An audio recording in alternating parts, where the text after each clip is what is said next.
When a person stops explaining themselves, everything changes. Friedrich Wilhelm Nietzsche. Many people fail to notice, but there is a quiet, almost imperceptible behavior that has become a dominant trend in modern human relationships. This behavior is the habit of constantly explaining oneself. At first glance, this behavior does not seem harmful. In fact, it feels polite or courteous. If you truly want to change your life, empower yourself and embark on the journey to become a person free from fear. Then subscribe to Memorable Stories. Each new video will help you recognize the hidden power within you and show the path to becoming your true self. Without wasting time, one moves toward expressing oneself. Explaining your choices, emotions, absence, or mood changes may appear to others as empathy or consideration. But behind this constant need lies a deep and painful reason. A weak or completely unhealed psychological wound. Friedrich Wilhelm Nietzsche, an expert in philosophy and psychological observation, recognized it as a clear sign of self-alienation. According to him, the repeated attempt to make others understand who you are, what you feel, and why you act, actually reflects internal neglect. A person who constantly explains themselves is often seeking something that was never fully accepted.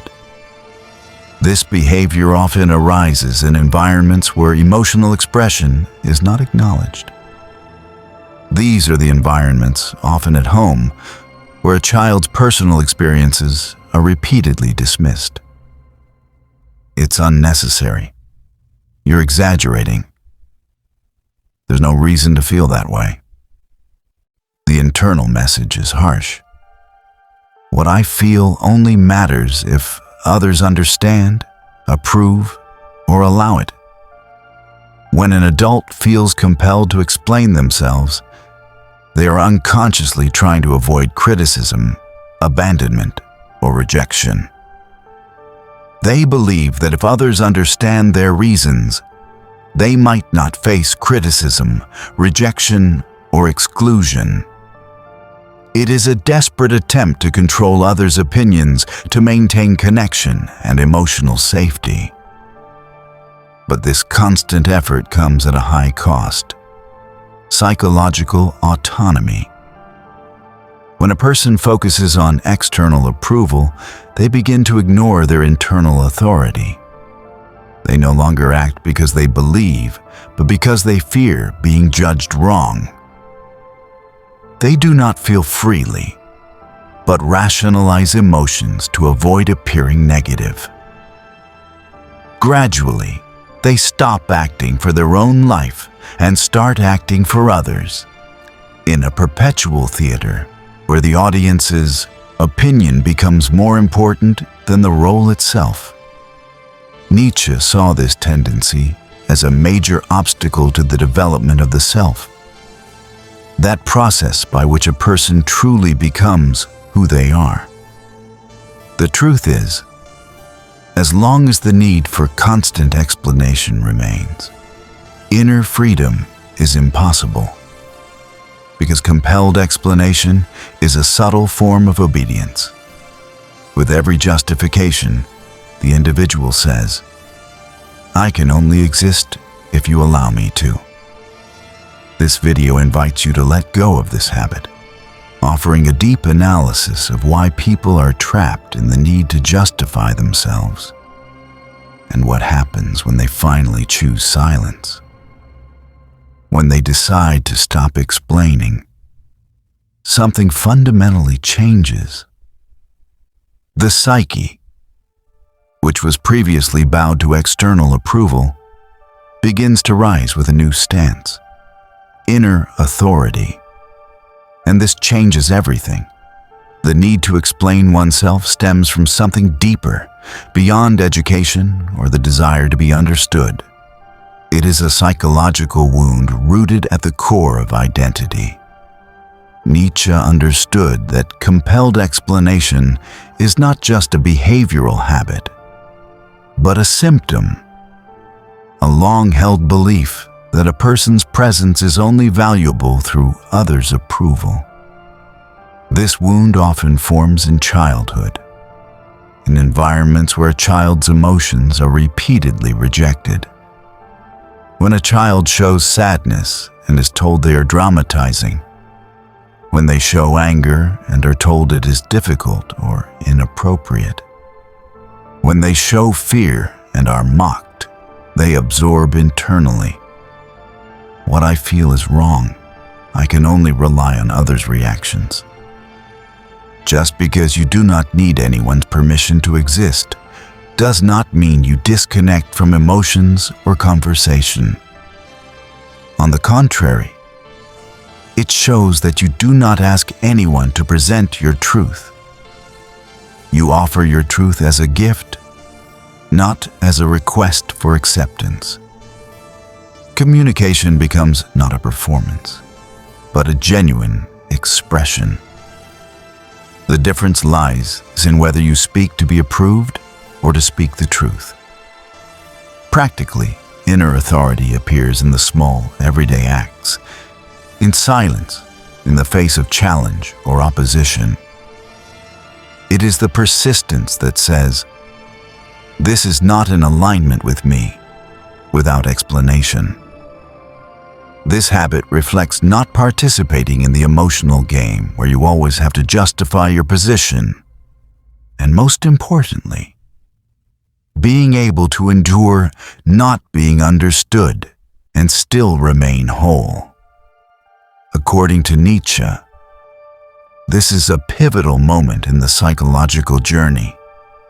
The moment when an individual stops making their self-confidence dependent on others and begins to recognize it as authority arising from within.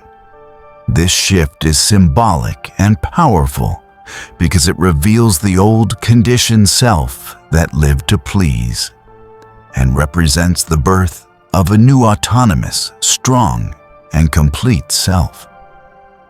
This new stance is not easy for everyone. The silence born of inner authority often feels unsettling. Those who previously benefited from your uncertainty begin to lose control. Clever individuals feel threatened. Power-based relationships weaken. And this is why, when you stop explaining, everything changes.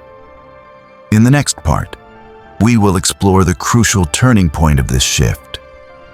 Why is there so much power in silence? What effect does stopping explanation have on your relationships?